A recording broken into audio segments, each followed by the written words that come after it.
Mimpi-mimpi ini sudah datang kepadaku sejak kecil. Mimpi pertamaku datang saat aku berusia sekitar 5 tahun.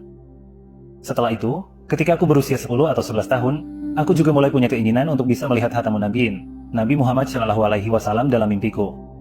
Jadi, aku banyak membaca syalawat dan banyak berdoa kepada Allah Subhanahu wa Ta'ala, tapi aku belum mendapat mimpi itu juga, jadi aku pun berhenti. Namun, kira-kira saat aku berusia 13 tahun, untuk pertama kalinya aku melihat Allah Subhanahu wa Ta'ala dan Nabi Muhammad SAW dalam mimpiku. Mimpi itu sudah pernah aku ceritakan sebelumnya. Itu terjadi di lapangan kriket, di mana ada anak-anak lain seumuranku. Kami semua sedang bermain kriket. Lalu Allah Subhanahu wa Ta'ala bertanya kepada Nabi Muhammad SAW, "Dari anak-anak ini, anak mana yang kamu pilih? Tolong tunjukkan padaku." Kemudian Nabi Muhammad SAW melihat semua anak-anak itu, dan akhirnya beliau melihat ke arahku, lalu menunjukku dengan jarinya dan berkata, "Ya Allah, aku memilih anak ini." Lalu Allah Subhanahu wa Ta'ala berkata, "Baiklah, sekarang mari kita pergi dari sini."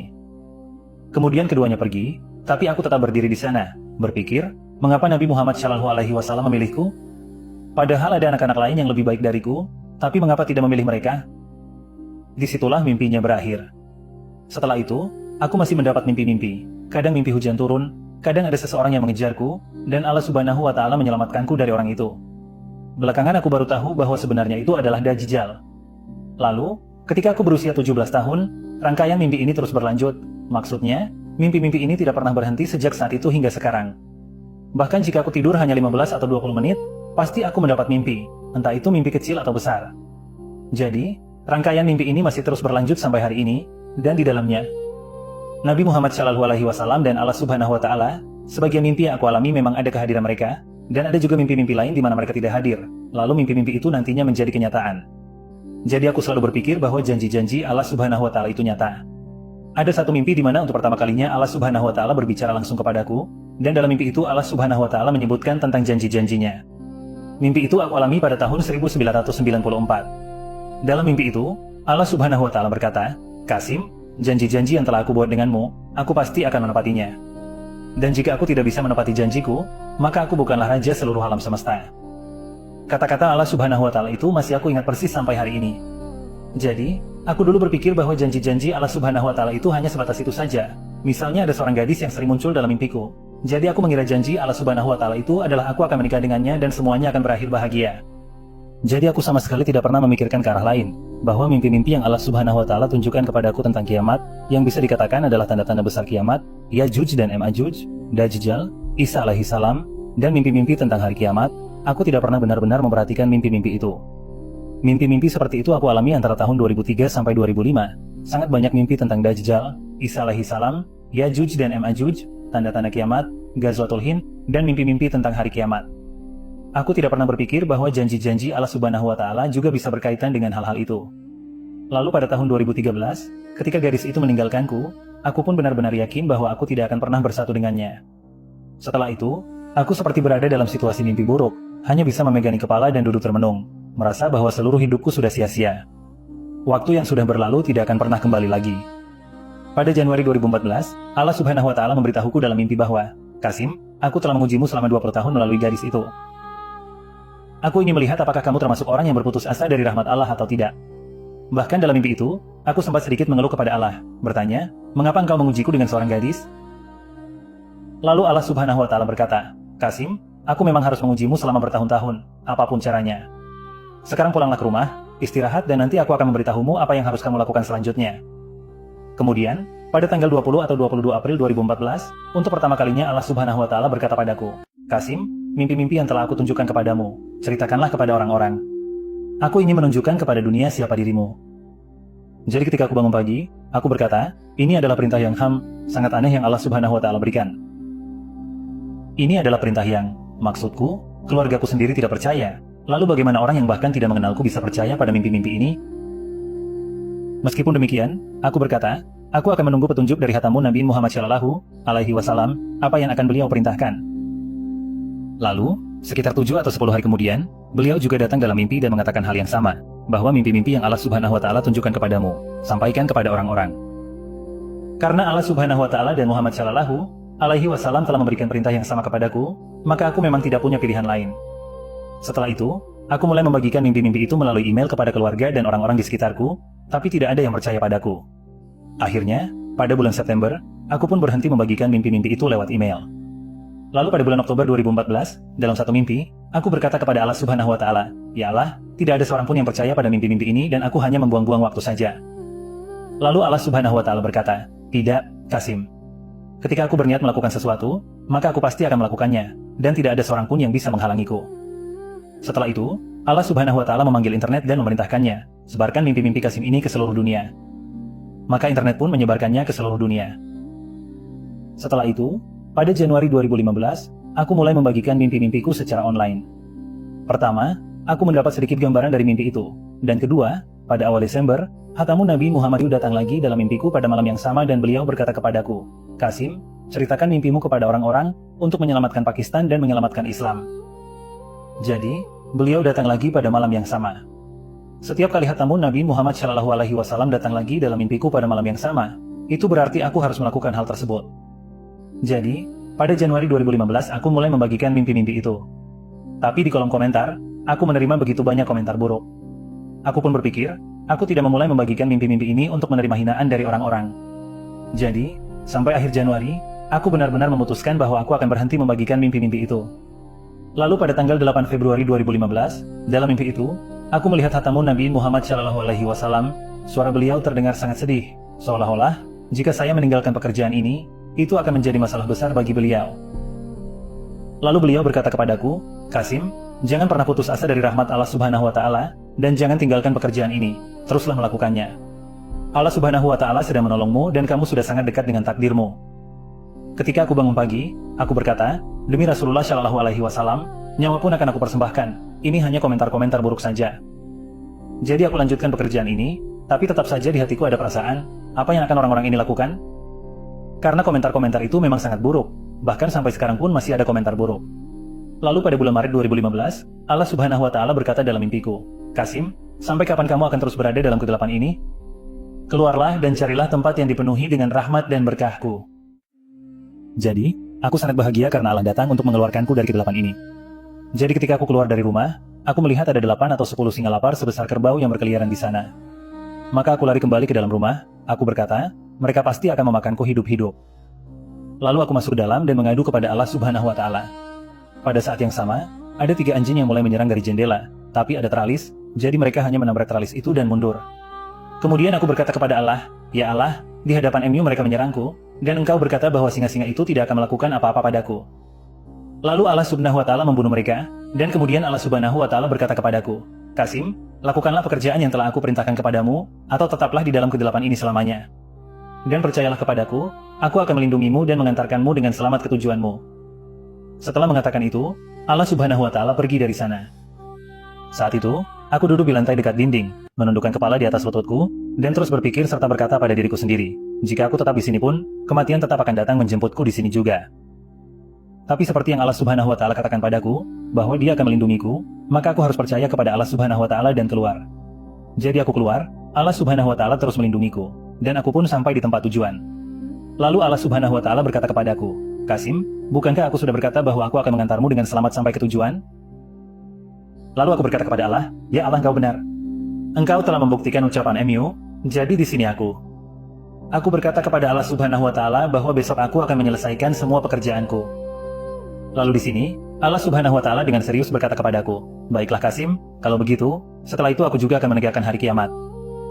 Jadi, aku juga sering mendapat mimpi seperti ini, di mana itu adalah hari terakhir, hari kiamat dan aku harus menyelesaikan pekerjaanku. Tetapi di setiap mimpi, karena suatu alasan, aku tidak bisa menyelesaikan pekerjaanku. Namun, Allah Subhanahu wa Ta'ala dengan rahmatnya tidak menegakkan kiamat dan memberikan satu hari lagi. Dan di hari berikutnya itu, aku pun menyelesaikan semua pekerjaanku. Lalu, ketika Allah memerintahkanku untuk membagikan mimpi-mimpi itu, aku berpikir, mungkin janji-janji Allah Subhanahu wa Ta'ala itu adalah yang berkaitan dengan akhir zaman yang aku alami, di mana kami bertemu dengan Isa alaihi salam dan kemudian mimpi-mimpi tentang hari kiamat itu. Aku pun berkata, mungkin janji-janji Allah Subhanahu wa Ta'ala itu adalah yang itu. Tapi tetap saja, ketika aku mulai membagikan mimpi-mimpi itu, aku pikir hanya 2 atau 4 orang saja yang akan percaya, tidak lebih dari itu. Namun sekarang, aku melihat orang-orang dari seluruh dunia, dengan rahmat dan pertolongan Allah Subhanahu wa Ta'ala, tidak hanya percaya pada mimpi-mimpi itu, tapi juga berusaha menyebarkannya, bahkan membuat video dan menyebarkannya lebih luas. Bagiku, ini adalah sebuah mukjizat, mau diakui atau tidak, karena di zaman sekarang, ketika semua orang sibuk dengan urusannya masing-masing, hampir tidak ada waktu untuk memperhatikan hal-hal seperti ini. Kami semua tidak pernah saling mengenal sebelumnya. Mereka juga tidak pernah mengenalku, tidak pernah bertemu. Tapi tetap saja mereka menyebarkan mimpi-mimpi ini, membuat video, dan dengan cara seperti ini, banyak dari mereka bahkan kehilangan teman-teman mereka sendiri, dan juga mengalami masalah di keluarga mereka. Namun, dengan pertolongan dan rahmat Allah Subhanahu wa Ta'ala, mereka tetap melanjutkan pekerjaan ini. Jadi, semua ini hanya mungkin terjadi karena bantuan dan rahmat Allah Subhanahu wa Ta'ala semata. Tanpa pertolongannya, pekerjaan ini sama sekali tidak mungkin dilakukan, apalagi di zaman sekarang yang sangat spesial ini. Bagiku, ini benar-benar sebuah mukjizat dari Allah Subhanahu wa Ta'ala, karena aku juga pernah mendapat mimpi antara tahun 2011 sampai 2013, di mana aku sedang berjalan dan aku bertemu dengan orang-orang yang bahkan tahu namaku. Beberapa dari mereka tahu bahwa Allah Subhanahu wa Ta'ala telah memerintahkanku untuk pergi ke suatu tempat, dan mereka juga mengatakan bahwa mereka sudah tahu, aku akan melewati jalan itu suatu hari nanti. Saat itu, dalam mimpi, aku sangat heran dan bertanya-tanya dalam hati, siapa sebenarnya orang-orang ini yang bahkan tahu namaku, dan sebagian dari mereka tahu kemana aku akan pergi. Jawaban atas pertanyaan-pertanyaan ini aku dapatkan ketika aku mulai membagikan mimpi-mimpiku, lalu aku mendapat jawaban bahwa mungkin orang-orang itu adalah kalian, yang aku lihat dalam mimpi dan yang mengenaliku. Jadi, tadi Anda bertanya apa? Tolong ceritakan tentang orang-orang yang membawa gulungan kertas itu. Ya, ketika aku mulai membagikan mimpi-mimpiku, maka di dalamnya Allah Subhanahu wa Ta'ala dan hatamun Nabi Muhammad Shallallahu Alaihi Wasallam mulai muncul sedikit lebih sering dari biasanya, maksudnya lebih dari rutinitas normal. Ketika Allah Subhanahu wa Ta'ala mulai muncul sedikit lebih sering, di awal saat aku mulai membagikan mimpi-mimpi itu, hatamun Nabi Muhammad Shallallahu Alaihi Wasallam juga berkata kepadaku dalam mimpi, "Qasim, sampaikan pesan ini kepada umatku, bahwa siapapun yang membantumu, itu sama saja seperti dia telah membantuku." Dan setelah itu, dalam beberapa mimpi juga, aku melihat bahwa Allah Subhanahu sedang menuliskan nama orang-orang yang menyebarkan mimpi-mimpi ini di awal-awal, di atas kertas emas. Aku juga melihat dalam mimpi bahwa orang-orang terbaik dari umat ini akan menjadi yang pertama percaya pada mimpi-mimpi ini, lalu mimpi-mimpi ini akan menyebar, kemudian orang-orang yang sedikit lebih tinggi derajatnya akan percaya, lalu bahkan orang-orang yang terkait dengan media akan percaya, lalu beberapa politisi, dan seterusnya. Dan dengan cara seperti itu, mimpi-mimpi ini akan menyebar begitu luas sehingga bahkan Kepala Staf Angkatan Darat Pakistan pun akan mengetahui tentang mimpi-mimpi ini dan akan mendengarkannya. Setelah itu, hatamun Nabi Muhammad Shallallahu Alaihi Wasallam akan memberikan kesaksian kepada Kepala Staf Angkatan Darat bahwa Qasim tidak berbohong kepada siapapun tentang mimpinya. Dan memang akan terjadi persis seperti yang Allah Subhanahu wa Ta'ala tunjukkan kepada Qasim dalam mimpinya. Setelah mendapatkan kesaksian ini, maka banyak mimpi yang akan sangat tersebar di dunia, yang juga berkaitan dengan kemajuan Pakistan dan kejayaan Islam. Jika Anda berkenan, bisa ceritakan bagaimana arsy Allah Subhanahu wa Ta'ala pada hari kiamat itu datang? Baik, jadi pada hari kiamat, ketika Allah Subhanahu wa Ta'ala menegakkan kiamat, sebelumnya dalam sebuah mimpi aku pernah bertanya kepada Allah, "Ya Allah, bagaimana caranya Engkau akan memanggil kami semua pada hari kiamat dan kami semua akan berlari menuju MU?" Lalu Allah memberiku sebuah perumpamaan. Allah Subhanahu wa Ta'ala berkata, "Qasim, seperti seekor kucing yang memiliki anak-anak kecil yang masih menyusui. Setelah menyusui anak-anaknya, kucing itu pergi keluar untuk mencari makanannya sendiri, dan setelah beberapa jam baru kembali. Selama waktu itu, anak-anaknya terbangun dan ketika mereka melihat diri mereka sendirian, tidak melihat ibu mereka di dekat mereka. Mereka merasa takut dan bertanya-tanya, di mana ibu mereka? Lalu ketika kucing itu datang dan memanggil anak-anaknya dari kejauhan, anak-anaknya langsung berlari menuju ibunya, tanpa memperhatikan apakah ada bahaya atau sesuatu yang bisa mencelakakan mereka di jalan. Mereka hanya tahu bahwa ibu mereka memanggil, jadi mereka langsung datang. Begitu pula, pada hari kiamat nanti, ketika aku memanggil kalian semua, kalian juga akan datang berlari kepadaku seperti itu dan akan hadir di hadapanku." Jadi, ketika aku melihat dalam mimpiku bahwa Allah Subhanahu wa Ta'ala menegakkan hari kiamat, rasanya seperti aku tumbuh, keluar dari tanah, seperti sebuah tanaman yang tumbuh. Begitulah aku merasa, seolah-olah aku tumbuh dari bumi, dan begitu aku bangkit, aku sudah tahu bahwa aku harus pergi kepada Allah Subhanahu wa Ta'ala yang Maha Agung, yaitu harus menghadapnya. Lalu aku berjalan cepat ke sana, seolah-olah Allah Subhanahu wa Ta'ala sudah memberitahuku sebelumnya di mana aku harus berdiri.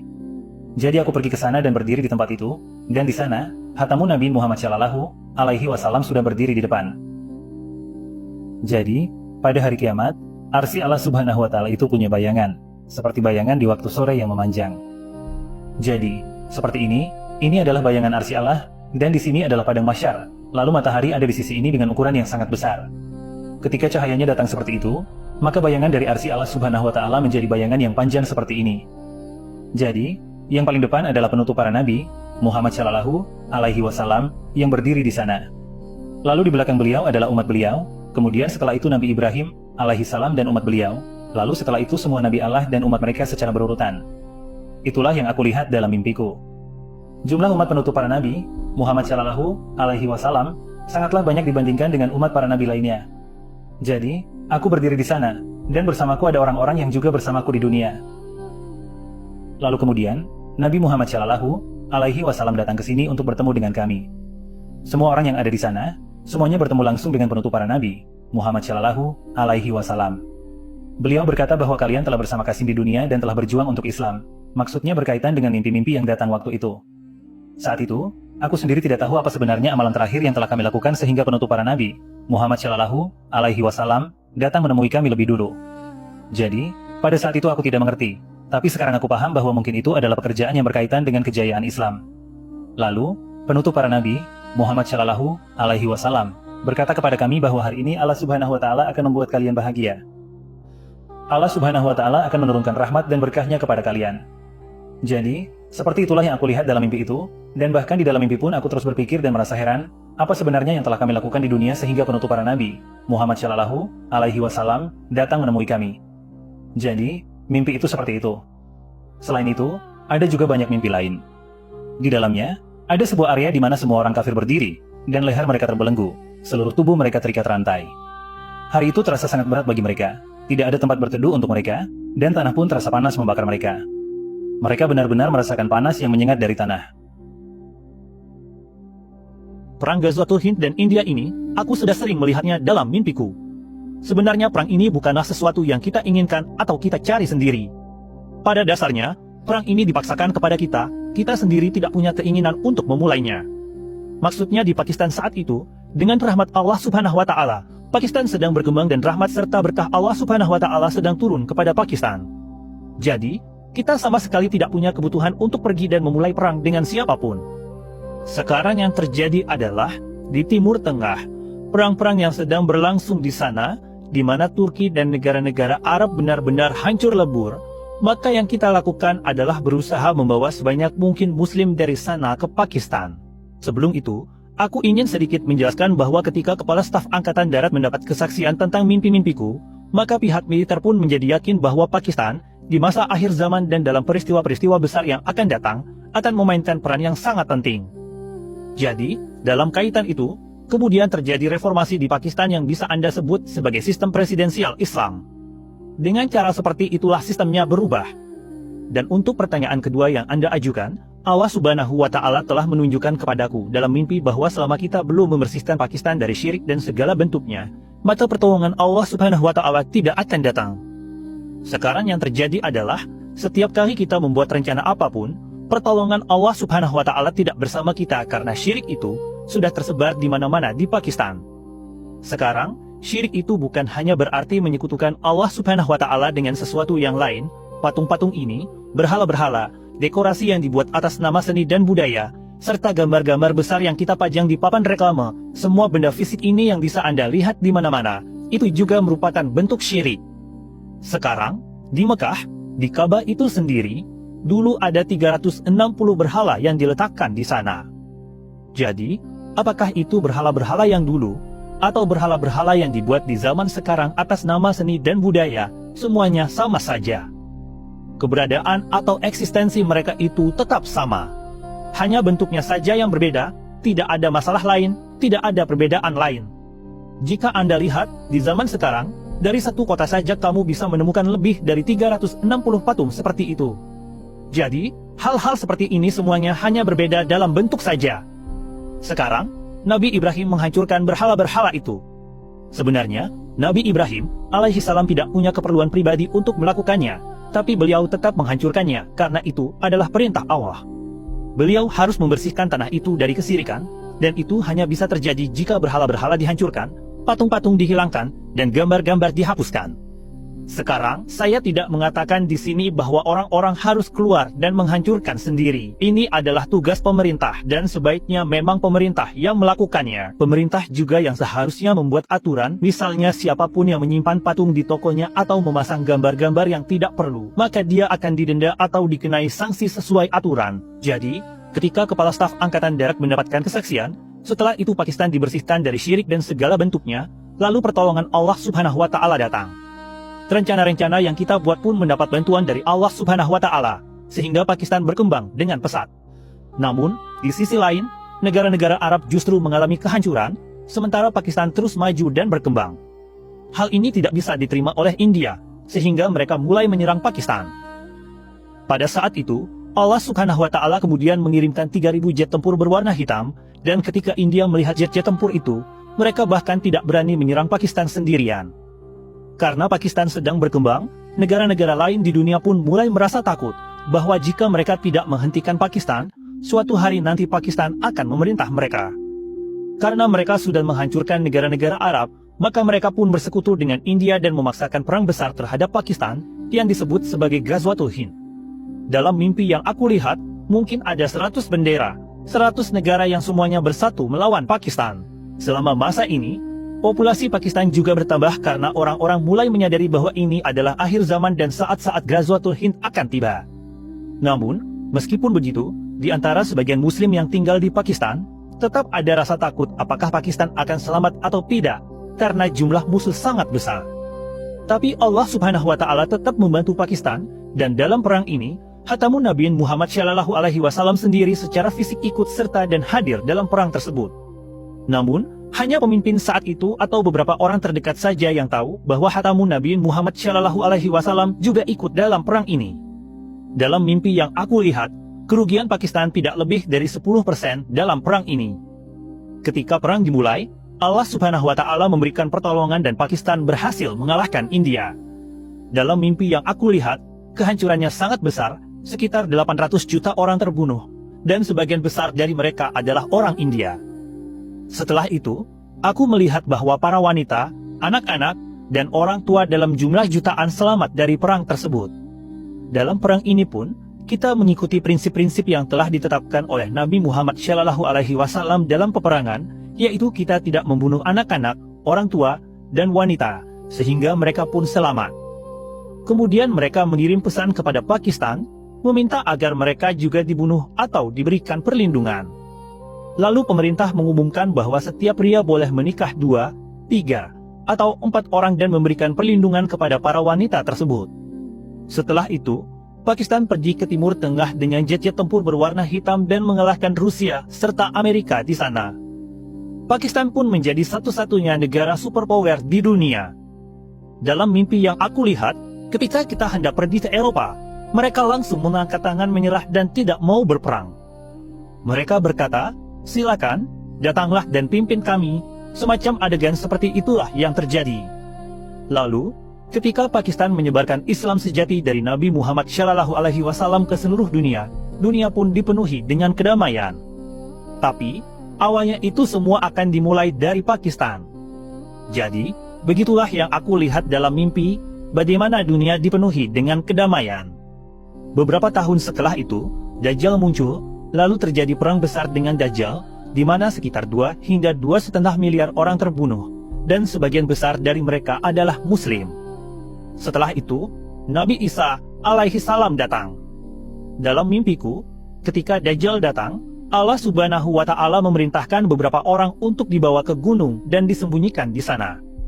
Ada sebuah gunung yang di dalamnya sudah dipahat, ada bangunan lengkap di dalamnya, semua fasilitas tersedia untuk tinggal, makanan pun sudah diatur, dan mereka tinggal di sana. Aku berkata kepada mereka, "Kalian harus tetap di sini sampai aku kembali."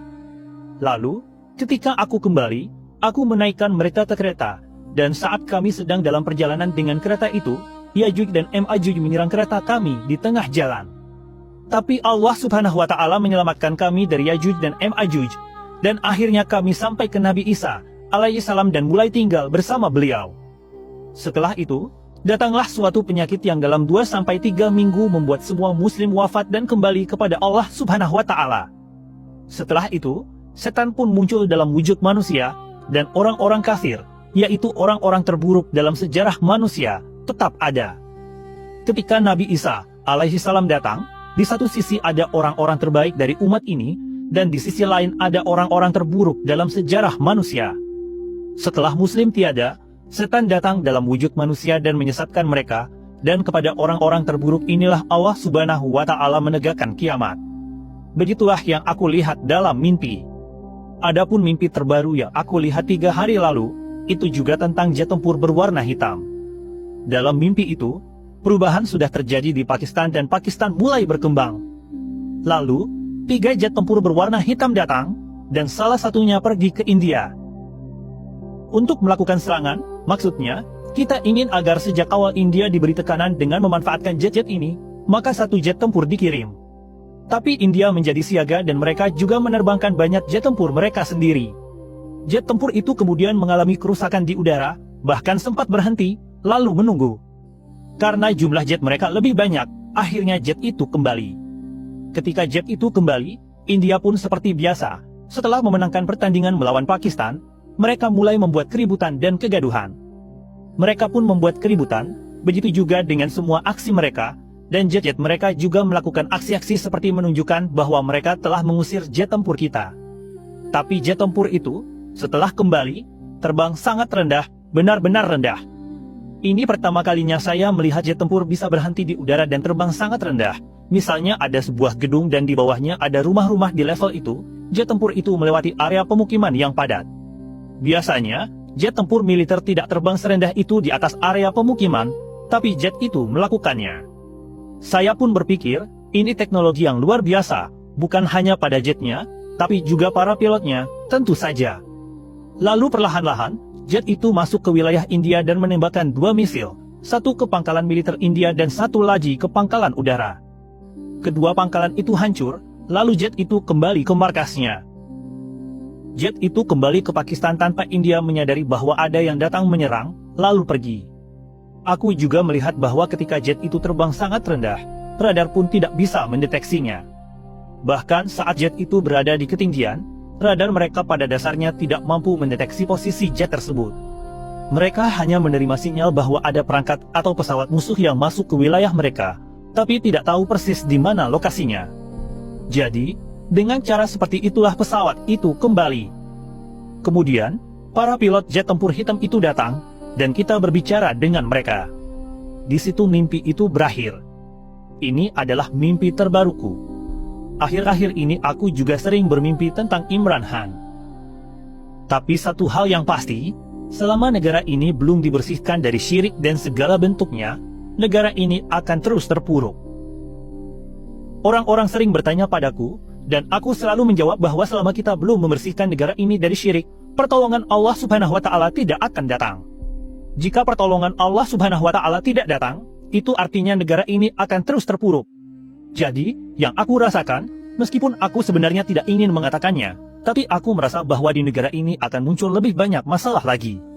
Akan ada lebih banyak masalah dengan dolar, ekonomi, dan meskipun stabilitas politik tercapai, aku tetap tidak merasa bahwa ekonomi akan membaik, jadi mimpi-mimpi yang ada tentang Nawaz Sharif pun tidak akan terwujud. Dan Pakistan tidak akan kembali baik. Tapi semoga Allah Subhanahu wa Ta'ala memberi kebaikan, aku hanya bisa berkata semoga Allah menolong Pakistan, insya Allah. Namun, seiring meluasnya mimpi-mimpi itu, kesadaran masyarakat tentang syirik dan bentuknya juga akan meningkat, sehingga orang-orang akan lebih berhati-hati menjaga diri mereka. Jika kita mulai berusaha menjauhi syirik, Allah Subhanahu wa Ta'ala akan menyukai usaha itu juga. Banyak orang membicarakanku, mereka berkata, aku tidak punya janggut, aku juga tidak sholat, dan sebagainya. Tapi Allah Subhanahu wa Ta'ala telah memberitahuku berkali-kali dalam mimpi bahwa pada hari kiamat, Allah Subhanahu wa Ta'ala akan mengampuni semua dosa, tapi syirik tidak akan pernah diampuni. Namun, bukan berarti aku mengatakan bahwa kita tidak perlu sholat atau tidak perlu memelihara janggut. Kita tetap harus melakukannya. Allah Subhanahu wa Ta'ala juga mengatakan kepadaku dalam mimpi bahwa soal sholat, hanya Allah Subhanahu wa Ta'ala yang berhak bertanya kepada seseorang, karena sholat itu hanya dilakukan untuk Allah, bukan untuk siapapun yang lain. Jadi jelas, hanya Allah Subhanahu wa Ta'ala yang berhak bertanya tentang sholat kita. Allah Subhanahu wa Ta'ala berkata padaku dalam mimpi bahwa hanya Allah Subhanahu wa Ta'ala yang bisa bertanya kepada seseorang apakah dia sholat atau tidak. Dan jika ada orang yang terlalu sering menegurmu atau memaksamu, katakan saja bahwa ketika Allah memberiku petunjuk, aku juga akan mulai sholat. Jadi, seperti itulah Allah Subhanahu wa Ta'ala menyampaikan kepadaku dalam mimpi. Allah juga sering mengatakan kepadaku dalam mimpi bahwa, Qasim, aku menolongmu hanya karena kamu sudah mulai menjaga dirimu dari syirik dan segala bentuknya. Artinya, aku juga baru mulai menjaga diri, belum sepenuhnya. Bahkan sekarang, mungkin masih ada gambar di rumahku, karena hampir semua barang yang kita beli biasanya ada gambarnya. Jadi, sangat sulit. Awalnya aku pikir, ketika Allah Subhanahu wa Ta'ala mengajariku tentang jenis-jenis syirik, aku pikir itu tidak terlalu sulit. Tapi ketika Allah mulai mengajarkan lebih dalam tentang syirik, aku baru sadar, oh, ini juga syirik, itu juga syirik. Lalu aku berpikir, ternyata syirik ada di mana-mana. Kita semua hidup dalam syirik. Setelah berusaha keras, aku mencoba menghilangkan semuanya dari rumah, tapi setiap hari pasti ada saja barang baru yang masuk. Aku bahkan menyiapkan cat semprot, jadi jika ada barang yang harus disimpan lama dan ada gambarnya, aku akan semprot dengan cat itu. Usahaku itu ternyata disukai Allah Subhanahu wa Ta'ala. Sampai sekarang pun aku belum bisa sepenuhnya, tapi jika seluruh rakyat Pakistan. Coba lihat, pada tahun 2015, aku benar-benar sendirian, tidak ada yang mengenalku. Bahkan dalam mimpi-mimpi lamaku, aku melihat orang-orang mengenalku, dan aku sangat heran, bagaimana orang bisa mengenalku? Aku saja jarang keluar rumah, aku bukan orang yang bermasyarakat, bukan selebriti, bukan dokter atau insinyur yang sudah dikenal orang. Jadi, itu menjadi pertanyaan besar bagiku, bagaimana orang bisa mengenalku? Dan pada tahun 2015, bisa dikatakan, aku benar-benar nol, aku benar-benar sendirian. Kalaupun ada teman atau kenalan, mungkin hanya sesekali saja bertemu dengan mereka. Lalu, ketika Allah Subhanahu wa Ta'ala memerintahkan untuk membagikan mimpi, itu sebenarnya adalah pertolongan dari Allah Subhanahu wa Ta'ala. Dan Allah Subhanahu wa Ta'ala menolongku karena aku mulai menjauhkan diri dari syirik dan segala bentuknya. Maka Allah pun menolongku. Sekarang, Anda bisa lihat sendiri, orang-orang dari seluruh dunia percaya pada mimpi ini dan mereka juga ikut menyebarkannya. Jadi, jika satu orang saja menjaga diri dari syirik dan segala bentuknya, maka Allah Subhanahu wa Ta'ala akan menolongnya sedemikian rupa sehingga orang-orang di seluruh dunia pun mulai membantunya. Jadi, jika kita, 22 juta penduduk, semua mulai menjaga diri dari syirik dan segala bentuknya, maka bayangkanlah bantuan Allah Subhanahu wa Ta'ala yang akan datang. Mungkin bukan dalam hitungan tahun, tapi dalam hitungan bulan saja, bangsa ini akan mulai bangkit. Jadi, aku hanya ingin menyampaikan pesan ini, janganlah menilai aku dari penampilan fisikku. Fokuslah pada pesan ini, bahwa Allah Subhanahu wa Ta'ala telah memberitahuku dalam sebuah mimpi, Qasim, dunia ini belum pernah dipenuhi syirik sebanyak sekarang ini. Jadi ketika Allah mengajarkan dan memberitahuku apa itu syirik, ternyata di mana-mana hanya ada syirik. Ketika kita menonton film, Allah Subhanahu wa Ta'ala berfirman bahwa Allah adalah Tuhan seluruh alam semesta, Tuhan semua dunia. Jadi, film itu sendiri juga merupakan sebuah dunia. Memang itu hanyalah cerita Fiktif yang diciptakan, tetapi pencipta atau Tuhan dari dunia itu pun hanya bisa Allah, Rabbul Alamin. Jadi sekarang, jika kita lihat film-film India, mereka bahkan memulai dengan menampilkan gambar dewa palsu mereka, dan di dalam film juga mereka menunjukkan bahwa dewa palsu itu membantu sang pahlawan sehingga dia berhasil. Lalu cerita itu kita bagikan lagi ke teman-teman kita. Meskipun kita tidak benar-benar mempercayainya dalam hati, tapi kita tetap menceritakan hal itu, kan? Artinya, sampai batas tertentu kita percaya bahwa cerita film itu benar, naudzubillah, bahwa benar-benar dewa palsu itu membantunya dan dia berhasil. Jadi, secara tidak langsung kita mengakui keberadaan dewa palsu itu. Kita sedang menginformasikan hal itu, makanya kita terus membagikannya. Kalau tidak, kita tidak akan membagikannya sama sekali. Artinya, syirik ini sudah sangat meresap di kalangan kita, umat muslim. Ada seorang saudara salat dari Amerika yang pergi umrah, lalu aku berkata padanya, coba Anda perhatikan, apakah hal-hal seperti ini juga ada di Masjidil Haram dan Masjid Nabawi? Lalu dia melihat ada seseorang yang memakai kaos dengan gambar singa besar di bagian belakangnya, dan orang itu sedang duduk di Masjid Nabawi untuk sholat. Ada sebuah hadis yang mengatakan bahwa di tempat yang ada gambar, malaikat rahmat Allah tidak akan datang ke sana. Jadi karena satu orang itu, malaikat rahmat Allah pun tertahan untuk orang-orang lainnya juga. Sekarang, ada sebuah peristiwa, yaitu ketika pulang dari perang dan Nabi Muhammad SAW kembali ke rumahnya, beliau melihat ada tirai di jendela yang bergambar seekor burung. Maka Rasulullah SAW dengan marah menurunkan tirai itu dan melemparkannya, lalu beliau berkata kepada Aisyah radhiyallahu anha agar jangan pernah lagi membawa benda seperti itu ke dalam rumahnya. Padahal itu hanya sebuah sketsa, namun beliau tetap menurunkannya dengan marah dan membuangnya. Jadi, patung-patung dan hal-hal seperti itu adalah perkara yang jauh lebih besar. Maka kita harus selalu menjaga diri dari syirik dan segala bentuknya dalam keadaan apapun. Kapan waktu yang benar-benar tepat untuk hijrah ke Pakistan? Kak Goning menanyakan hal ini, sebuah pertanyaan yang datang secara langsung darinya. Dan pertanyaan kedua adalah, seseorang telah bermimpi tentang dukhan yang ditanyakan oleh Muhammad Naid, yaitu kabut asap atau dukhan. Itu bukan kabut asap. Saya pernah melihat dalam mimpi badai debu yang terjadi di wilayah Palestina karena disebabkan oleh ledakan di dasar sebuah gedung dan menyebar ke seluruh negara Arab. Ada begitu banyak debu sehingga cahaya matahari tidak mencapai bumi. Mimpi itu mungkin bersifat simbolis yang mewakili Perang Dunia Ketiga. Wallahu alam.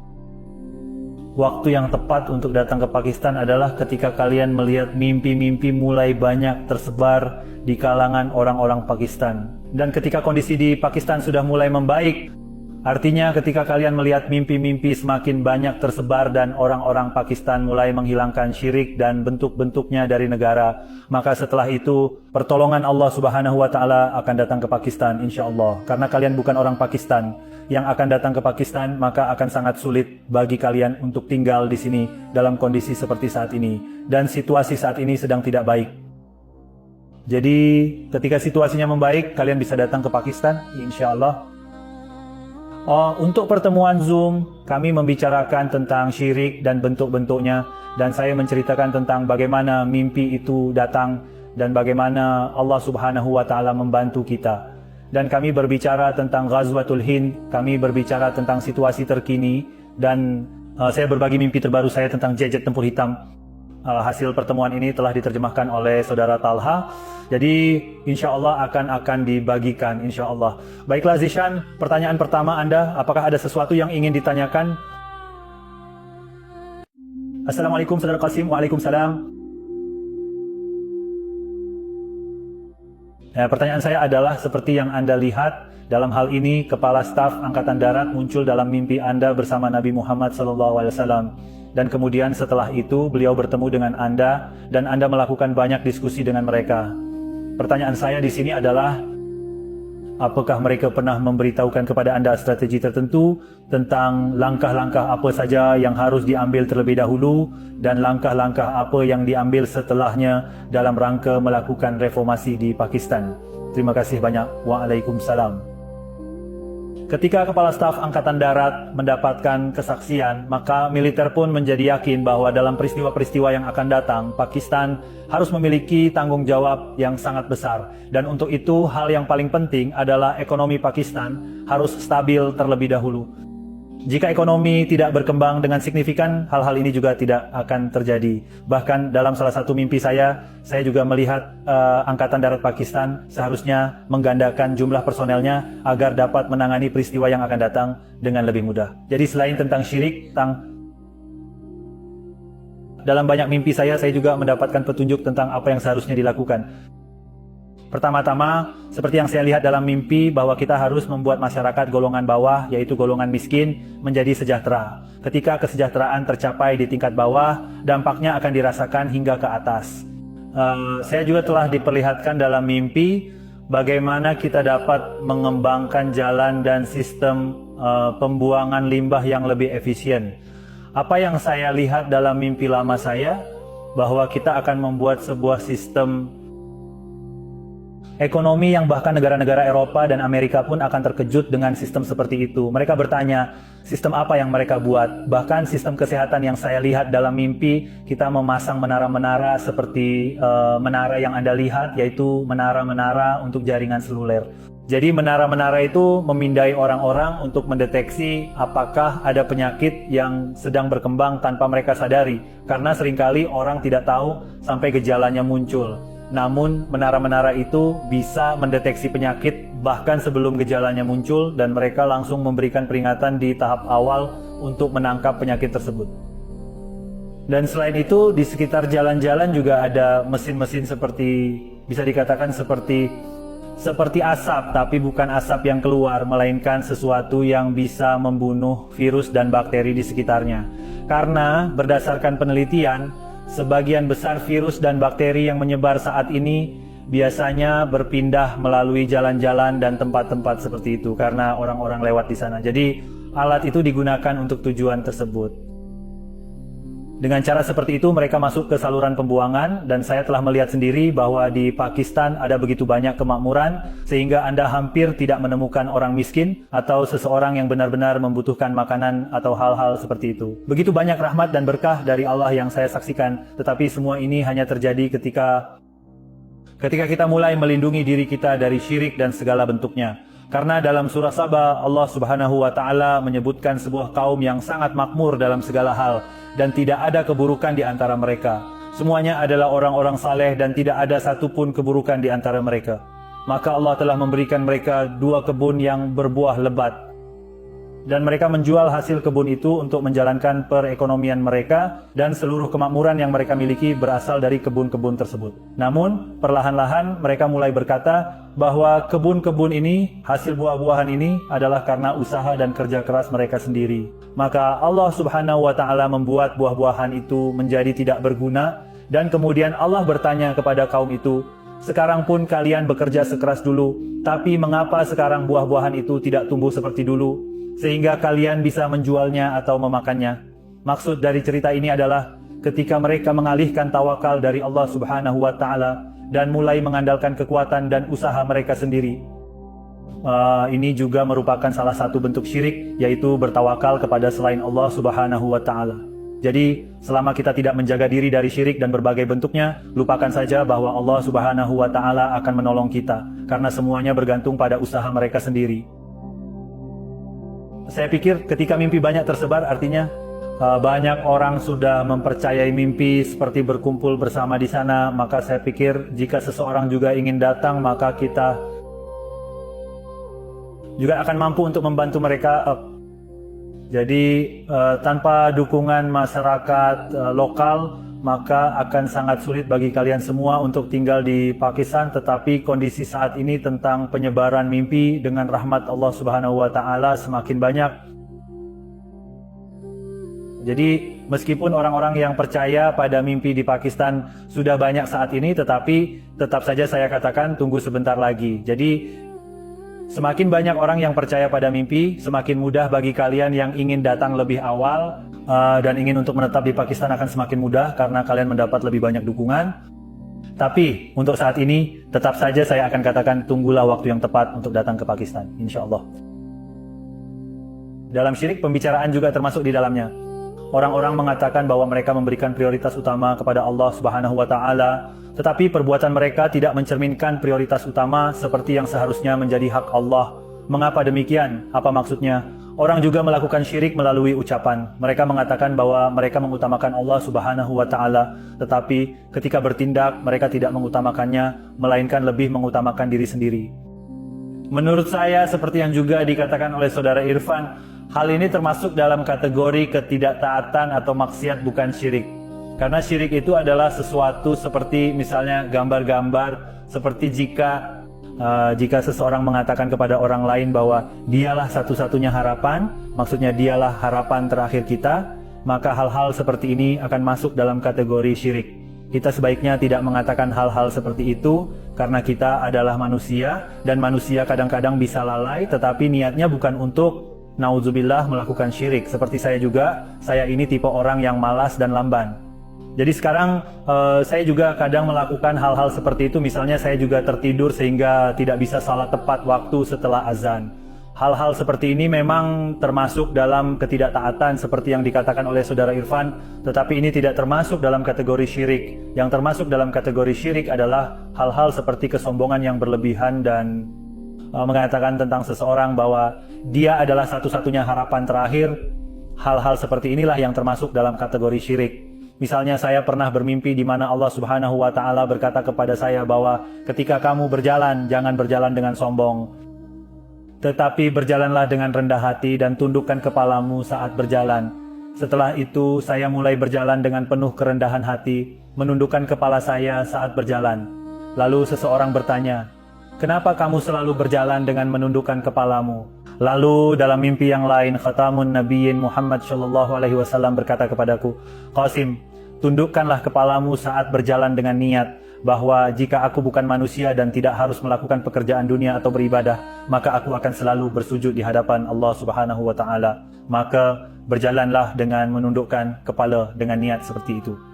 Jadi ini berarti bahwa hal-hal tersebut termasuk dalam kategori maksiat karena manusia diciptakan sangat lemah. Saya sendiri pun bahkan hingga saat ini, sebelumnya saya berpikir pada waktu itu ketika saya masih menunggu janji-janji Allah Subhanahu wa taala, pernah juga terlintas dalam hati saya apakah janji-janji Allah Subhanahu wa taala akan benar-benar akan dipenuhi atau tidak. Lalu saya mendapat mimpi di mana Allah Subhanahu wa taala memenuhi semua janji-janjinya dan Allah Subhanahu wa taala berkata, "Qasim, apakah kamu punya keluhan atau keberatan terhadapku? Aku telah memenuhi semua janji-janjiku." Lalu saya berkata, "Ya Allah, izinkan aku membunuh satu orang saja." Lalu Allah yang maha mengetahui langsung datang kepadaku dengan cepat. Bukan berarti Allah Subhanahu wa ta'ala tidak tahu siapa yang ingin aku bunuh. Allah Subhanahu wa ta'ala tahu, tapi Allah tetap datang dengan cepat dan berkata, "Qasim, ada apa? Siapa yang ingin kamu bunuh?" Lalu aku berkata kepada Allah, "Nah, ya Allah, aku ingin membunuh diriku sendiri karena aku selalu meragukan janji-janjimu." Maka Allah Subhanahu wa ta'ala menjawab, "Qasim, aku telah menciptakan manusia sangat lemah. Jadi berhentilah memikirkan hal-hal seperti itu. Ayo, aku akan meninggalkanmu di rumah." Jadi Allah Subhanahu wa ta'ala memang menciptakan manusia sangat lemah. Jadi hal-hal ini bisa termasuk dalam ketidaktaatan atau kemaksiatan, tapi bukan dalam kesyirikan. Karena Allah Subhanahu wa ta'ala memang menciptakan manusia lemah. Manusia itu benar-benar sangat lemah. Pertanyaannya selanjutnya, apakah Muhammad Qasim mempunyai rencana untuk mengunjungi negara-negara lain? Apakah bisa datang ke Indonesia tahun ini? Dari Goning, saya selalu berharap bisa menjadi seperti kalian. Ini serius, katanya, ketika saya melihat kalian, saya berpikir, jika Allah menjadikan saya seperti kalian, dan saya bisa pergi dan bertemu dengan orang-orang di kota yang berbeda, negara yang berbeda, namun Allah Subhanahu wa ta'ala menjadikan saya seperti ini. Jadi saya punya rencana untuk mengunjungi kota-kota lain, mengunjungi negara-negara lain. Tapi saya orang yang malas dan saya sangat malas. Jadi mari kita lihat, ketika Allah memenuhi keinginan itu, insya Allah saya akan berkunjung ke Indonesia, Malaysia, Bangladesh, dan negara-negara lainnya. Pertanyaan nomor 8. Apakah saudara Qasim pernah melihat mimpi tentang tabut Sakinah? Apa tabut Sakinah? Tabut Sakinah, saya akan menjawab dalam bahasa Inggris. Sebenarnya saya tidak pernah melihat mimpi seperti ini. Apakah tabut Sakinah adalah sebuah kota atau peti besar? Tidak, saya tidak pernah melihat mimpi seperti itu.